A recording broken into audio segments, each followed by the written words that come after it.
Welcome back to our YouTube channel, ladies and gentlemen. For those who followed the second day of President Ruto's tour that culminated into an interdenominational prayer at Sagana Lodge, where people also feasted so much on nyama, waru na mchele, something happened that caught my attention. And for those who are keen, you must have realized there were leaders who are being introduced, because in such functions, Rigathi Gachagua would want to show Mount Kenya that they are real shareholders, that they planted, na wakati wa kuvuna ilipofika walivuna vizuri. They were given portfolios and positions.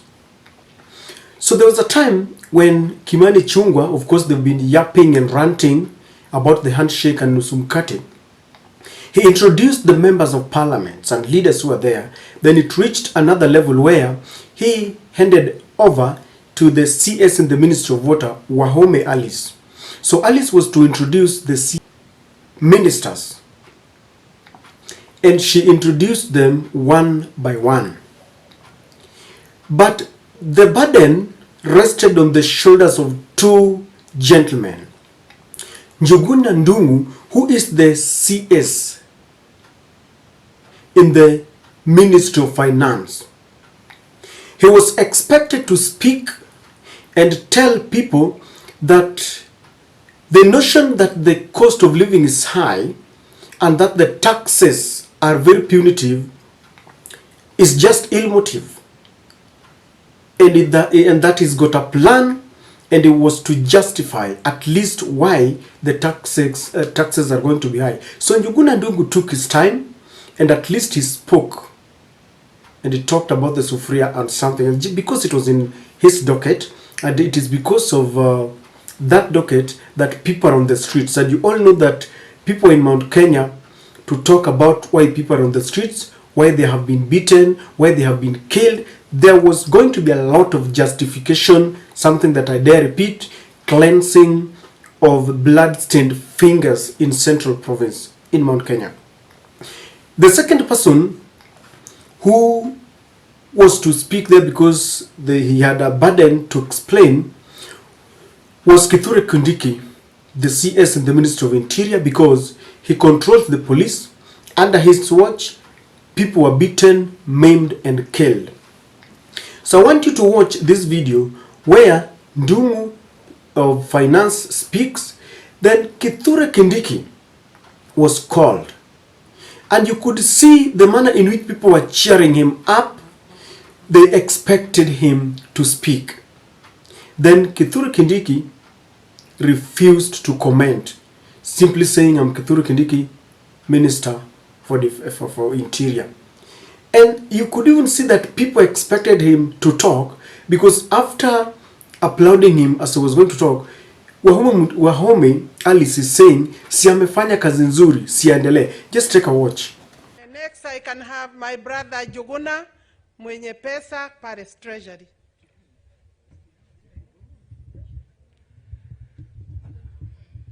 Mtukufu Rais, wacha niseme kwanza kwa Kikuyu wanisikie. Andũ aitũ mũrĩega, Ngai nĩ mwega na hĩndĩ ciothe, nyoniai na guoko. Asante sana Mheshimiwa Rais. Nataka kuambia kwa Kiswahili, mimi naitwa Njuguna Ndung'u. Mimi ndiye waziri wa fedha na upangaji wa nchi na uchumi. Hiyo mambo yote ilikuwa inasikika kusema tuweke sufuria kwa kichwa. Walikuwa wanasema ni bei ya ushuru, bei ya maisha imekuwa kumbwa, lakini tutawaambia vile tutaipunguza. Asante sana, ni mzuri kuwa hapa. Nilikuwa nimesomea hapa Kagumo hiyo miaka ingine ya 1970s, kwa hivyo niko nyumbani. Asante sana. Alafu Professor Kindiki.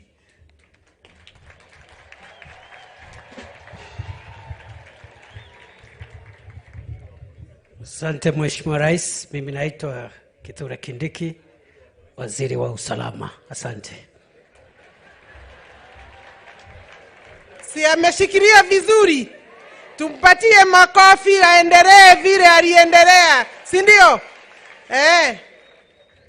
In this video, I want us to look at only 2 or 3 reasons why Kithure Kindiki declined to talk as he was expected. That was a big function that he was expected to explain why he could not allow demonstrations.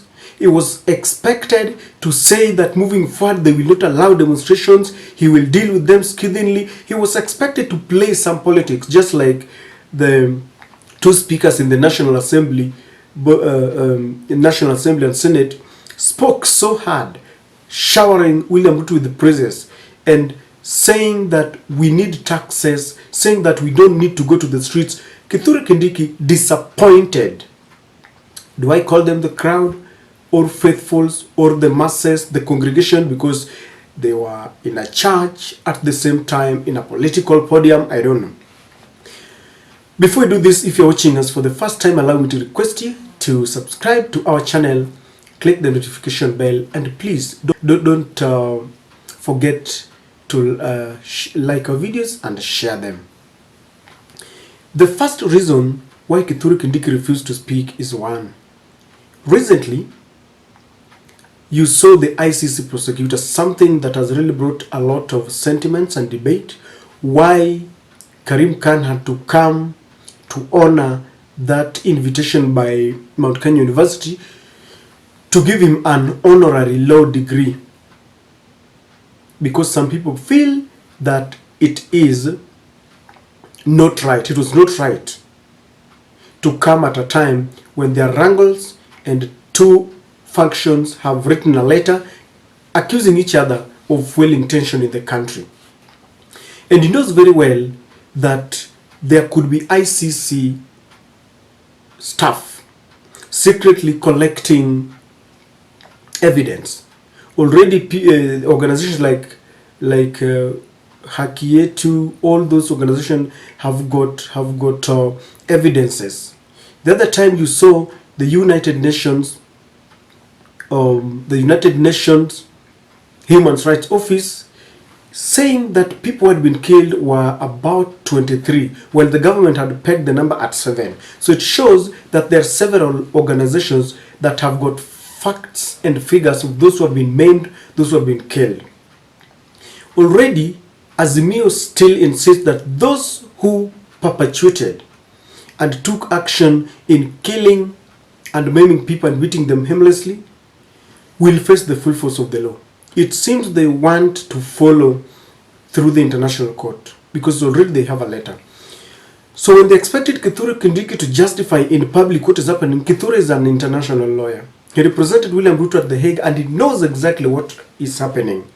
He could not go on there and start publicly justifying why he killed, because that is, is tantamount to staining your fingers even more. He would rather pull the strings from the office, calling the shots from the office, ordering here and there. If you notice, even the IG, the Inspector General, was a bit quiet because his name was adversely mentioned in a letter that was written by the Azimio lawyer Paul Mwangi to The Hague, and they invited the ICC International Criminal Court to come and look into what is happening in the country, because demonstrations are allowed. Picketing is allowed in our constitution as long as you're doing it peacefully without carrying weapons. So he could not stand there and start justifying why people were killed. Otherwise, he could have been indicting himself to The Hague. And that is why he could not speak. People expected him to speak and even to give warning that moving forward we will not do that. And so he refused. And people were a little bit disappointed. Number 2, it has got to do everything with the Deputy President Rigathi Gachagua. This was his function. They had hijacked it. Rigathi Gachagua, Kimani Ichung'wah, Ndindi Nyoro, and it was a function dubbed Nusu Mkate Trap. That is what William Ruto took to them, to massage their ego, to massage their feelings. And so you all know that Kindiki and Rigathi Gachagua are not seeing eye to eye. And it dates back to the time when the Kenya Kwanza team was given an opportunity to elect someone to become William Ruto's running mate. Kithure Kindiki defeated Rigathi Gachagua. Those are the reports that are there. But Rigathi Gachagua is a go-getter, a bully. He's got the money. And he pushed himself and became the running mate. He believes that power is grabbed and taken. You don't wait for you to be given. And so he did not want to start speaking in a function that he knows very well is not his. It was a function of those three people. And he knows very well what is happening. By speaking, he knows very well he had to conform to the policies and the rules of the game. And the rules of the game were, as I said, giving a warning to Raila Amolo Odinga, telling William Ruto that there is no handshake. Because it is his docket, he was to add his voice. But he didn't want to spoil the party for Rigathi Gachagua. It was his function. Ni kama uko kwa harusi ya mtu hauongei sana, unamwachia. You wait for a neutral function. That function was never neutral. It was a Rigathi Gachagua Ndindi Nyoro Kimani Chingwa function, period. And so he didn't want to be seen as someone who is interfering. And I think yeye si mtu ambaye anataka kujipendekeza sana, mtukufu rais, unajua wewe ulichaguliwa na Mungu, unajua shikilia vizuri. So he didn't want to go there. And number 3, it has got to do with the micromanaging way of William Samoei Ruto. There are complaints that the manner in which William Ruto is ruling with an iron fist. Recently, when you saw the Interior Minister Kithure Kindiki and Moses Kuria being locked out, people thought it was choreographed, maybe just to win sympathy that William Ruto is really working hard. But sources indicate that William Ruto, you know, some people ask me, which sources are you talking about? You go it and even read it, is in the Nation newspaper. People have confessed that William Ruto does not trust the people who are working with him. He will call even the junior officer in the lowest office, asking, have you done this? What do you know about this? He's micromanaging. He wants to be on top of everything, speaking about everything, acting about everything. And if you think I'm lying, even without quoting now any other media group, William Ruto himself said that he usually calls his staff, the PSS, CSS, the ministers and all those, and he says he asked them something and they are not aware. He knows more than they do. And he was saying they are disappointing, and that is the height of incompetence. He himself confessed. So people don't like it. And I think Kithure Kindiki does not like being embarrassed. He's a man who has got his Shimazaki. He looks to be, he's a very proud man.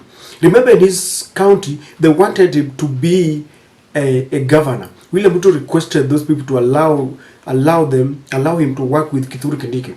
So he didn't like it. They are not very happy, by the way. You cannot parade a serious cabinet secretary and lock him outside. And it is making news that Kithure Kindiki has been locked outside. So I think those are the reasons why he decided not to speak. And I know people who are really disappointed. In fact, if you saw the way Rigathi Gachagua was very happy, saying that in his entire life, ever since they started working with William Ruto, he has only been late once. And it was a confusion that was brought by William Samoei Ruto.